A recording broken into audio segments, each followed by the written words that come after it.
use statements are import statements. Whenever you say use, you're basically saying bring these functions or these utilities into my file.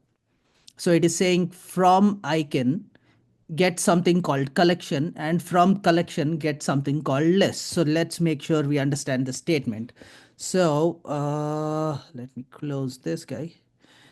So we are in the AIken standard library, and now we want to go to collection in the standard library. So let's go to collection. Oh, here it is. So so you see AIken here, and then we are going to collection. Nice. And in the collection, we are going to list. And we are bringing all the guys, all the utility functions that list provides into our file with this statement.